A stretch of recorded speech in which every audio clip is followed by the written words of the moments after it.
The old cattle trail that cuts through my property, a path carved by generations of my family, was gone. In its place stood a brand new, pristine white fence, its vinyl surface gleaming obscenely in the afternoon sun. I knew exactly who had done it before I even saw her, standing there with her arms crossed, a smug, self-satisfied grin plastered across her face. "It's for the good of the neighborhood, dear," she said, her voice dripping with the fake sweetness of a woman who just won a silent war she started herself. A suffocating wave of rage washed over me, but I forced myself to breathe, a cold calm descending. My boots crunched on the gravel as I walked closer, the familiar scent of sagebrush and dry pine needles filling the air, mingling with the bizarre, unnatural smell of new plastic from the fence. It was a sensory assault. Karen, or as she preferred to be called, Mrs.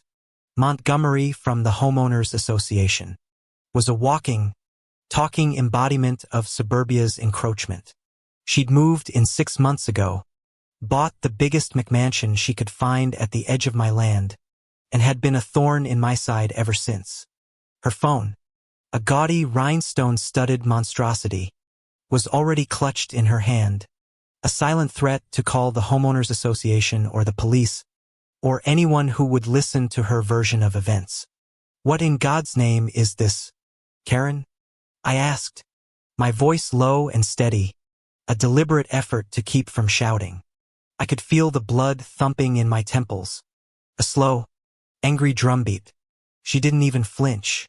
"I'm putting in a proper boundary fence," she announced, as if it were the most reasonable thing in the world. "This old path, it's an eyesore. It devalues the property. The Homeowners Association agrees with me. By the way, they said it was perfectly within my rights as a homeowner to secure the perimeter." She gestured grandly at the ugly white fence, a monument to her misguided sense of superiority. I took a step back, a sharp, bitter sigh escaping my lips. My grandfather had walked this very path, his cattle kicking up the same red dust. It wasn't just a trail. It was a vein, a living part of the land's history, a connection to everything I held dear. The wind, which usually whispered through the pines like an old friend, now seemed to carry a mocking, derisive tone. "This trail," I said, my voice barely above a whisper, "has been here since long before your little Homeowners Association existed. It's not an eyesore, it's a historical easement. Connects my south pasture to my north range." She laughed, a brittle, grating sound. "Historical easement? Oh, that's rich. Did you get that from a local fairy tale? This is private property now.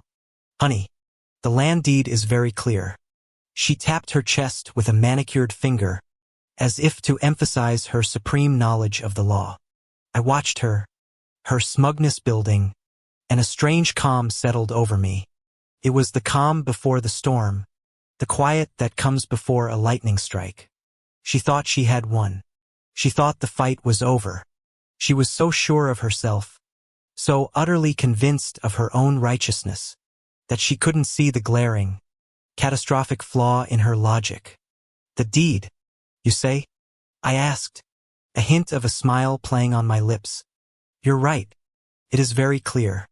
I turned and walked back toward my pickup truck, my movements deliberate. She watched me, her head cocked to one side, a puzzled frown replacing her smirk. She probably expected me to throw a tantrum, to kick the fence, to act like the redneck she so clearly believed me to be.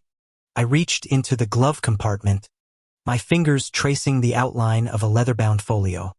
It was old, the leather cracked and worn, but I knew what was inside. I pulled it out and walked back to where she stood, her arrogance slowly morphing into confusion. She watched as I unfastened the latch and opened the folio. The scent of old paper and legal ink filled the air, a musty, profound aroma that smelled of history and ironclad law. Inside, nestled on a bed of archival tissue, was the original land deed, my grandfather's neat, spidery signature at the bottom, notarized and stamped. I didn't say a word. I simply found the relevant section and held it up for her to read. Her eyes, wide with a dawning horror, scanned the document. She read the legal description, saw the date, 1948, and then her gaze landed on the specific, unyielding clause I pointed to with a steady finger.